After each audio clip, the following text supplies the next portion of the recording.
जय श्री कृष्णा दोस्तों, बीएसरा फैमिली में आपका स्वागत है। दोस्तों आज की वीडियो में हम पूर्णिमा के दिन किया जाने वाला बहुत ही अद्भुत और चमत्कारी उपाय आपको बताने वाले हैं। दोस्तों पूर्णिमा के दिन देखिए चंद्रमा अपनी 16 कलाओं से परिपूर्ण होता है। इस दिन किया गया कोई भी उपाय निष्फल नहीं जाता। अगर आप कोई भी उपाय कर लेते हैं तो यकीन मानिए आपके घर में सुख समृद्धि का आगमन होता है, संतान की वृद्धि होती है, वंश की वृद्धि करने वाला माना गया है। तो इस दिन किए जाने वाले हम आपको 4 उपाय बता रहे हैं। अगर आप पूर्णिमा के दिन कर लेते हैं तो यकीन मानिए आपकी जो भी मनोकामना है वो अवश्य ही पूरी होगी। तो दोस्तों उस उपाय को जानने से पहले अगर अभी तक आपने हमारे चैनल को सब्सक्राइब नहीं कर रखा तो सब्सक्राइब जरूर कर लें, बगल में बेल आइकन को भी प्रेस कर दें जिससे मेरे आने वाली सभी लेटेस्ट वीडियो का नोटिफिकेशन सबसे पहले आप तक पहुँच सके। दोस्तों आज की वीडियो में हम चावल के आपको 4 उपाय बताने वाले हैं।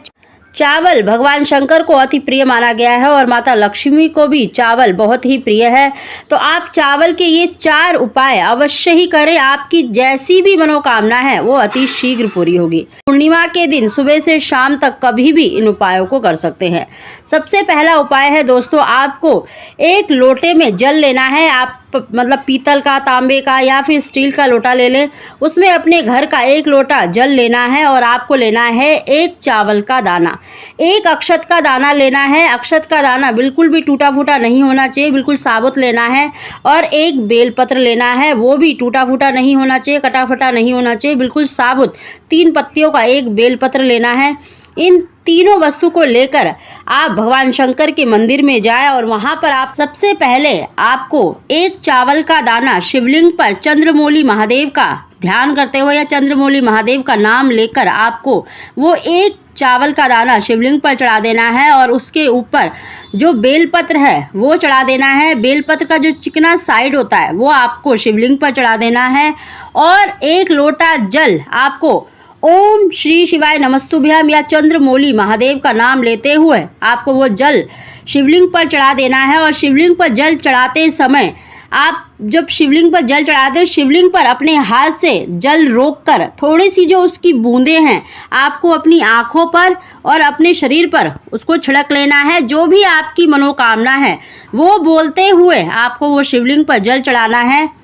आपको इस बात का ध्यान रखना है कि जो जलधारी है वहां का जल नहीं लेना है। आपको शिवलिंग पर हाथ रखकर थोड़ा सा जल रोककर उसकी कुछ बूंदें ही अपने आंखों पर और अपने शरीर पर छिड़क लेना है। जो भी आपकी मनोकामना है देखना बहुत ही शीघ्र पूरी होगी। दोस्तों इस उपाय को आपको अवश्य करना है। अगर आपकी किसी भी प्रकार की मनोकामना है जो पूरी नहीं हो पा रही है तो मनोकामना पूर्ति के लिए आप इस उपाय को जरूर करें। दूसरा उपाय है दोस्तों, आपको देखिए 1 लोटा जल लेना है और उस जल के अंदर आपको 1 चावल का दाना यानी 1 अक्षत का दाना लेना है। बिल्कुल साबुत टूटा फूटा नहीं होना चाहिए और उसमें डालते समय आपको ये बोलना है ईदम अक्षतम ओम नमः शिवाय। ईदम अक्षतम ओम नमः शिवाय बोलकर आपको मतलब उस जल में उस 1 अक्षत के दाने को डाल देना है और उस लोटे को अपने दोनों हाथों में रखकर पूरे घर में घूमना है। शुक्रेश्वर महादेव का नाम लेकर या फिर चंद्रमौली महादेव का नाम लेते हुए आपको पूरे घर में उस जल को मतलब उस लोटे को घुमा लेना है।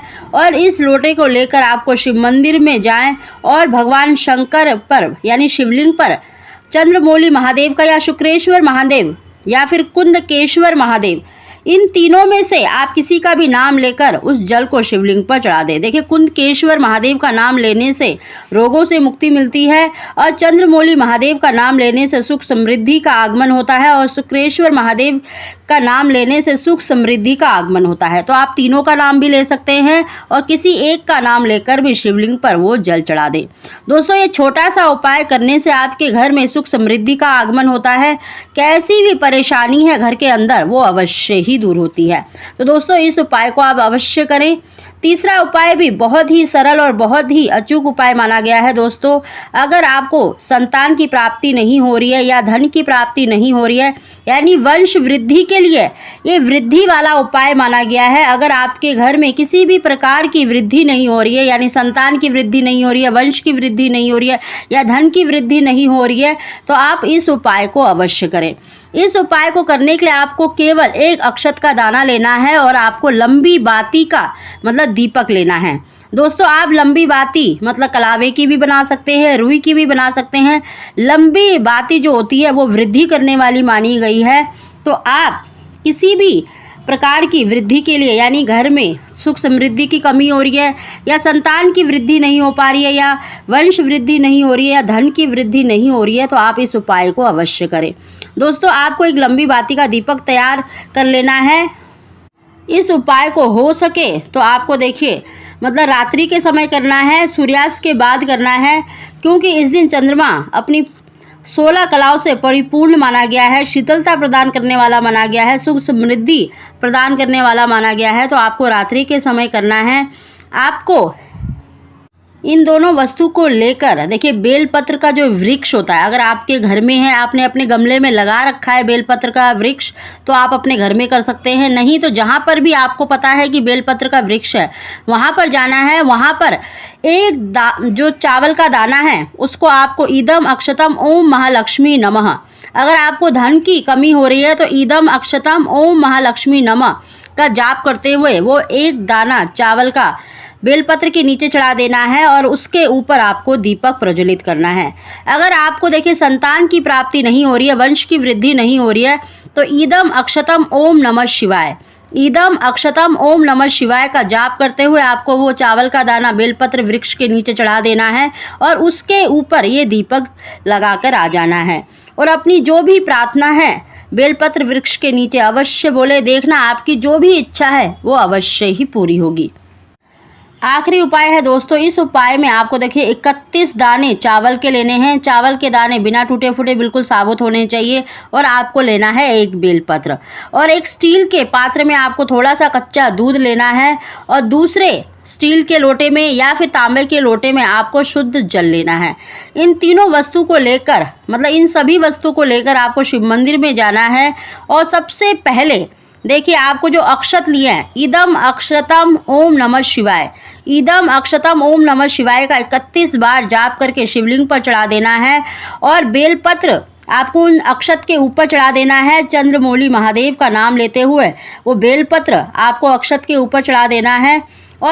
और उसके ऊपर आप जो दूध ले गए हैं, चंद्रमौली महादेव का नाम लेते हुए आपको वो दूध शिवलिंग पर चढ़ा देना है। और जलधारी से थोड़ा सा दूध किसी पात्र में एकत्रित कर लेना है। और उसके बाद आप एक लोटा जल चंद्रमौली महादेव का नाम लेते हुए उस जल को समर्पित कर दें। और उस जल को भी आप उसी पात्र में थोड़ा सा एकत्रित कर लें। और उस जल को आपको अपने घर के सभी दीवारों पर, वॉशरूम की दीवार को छोड़कर बाकी सभी दीवारों पर उसे छिड़क देना है। देखना घर में सुख समृद्धि का आगमन होगा। आपकी कैसी भी परेशानी है वो दूर होगी और आपकी इच्छा अति शीघ्र पूरी होगी। दोस्तों अगर आप पूर्णिमा के दिन इन चारों उपायों को कर लेते हैं, नहीं तो कोई एक उपाय भी आप अपनी मनोकामना पूर्ति के लिए कर सकते हैं। देखना बहुत ही शीघ्र आपकी जो इच्छा है वो परिपूर्ण होगी। दोस्तों अगर आप भगवान शंकर के सच्चे भक्त हैं तो इनमें से कोई भी उपाय आप अवश्य करें। देखना भगवान शंकर की कृपा आपके ऊपर अवश्य ही होगी, आपकी इच्छा अवश्य ही पूरी होगी।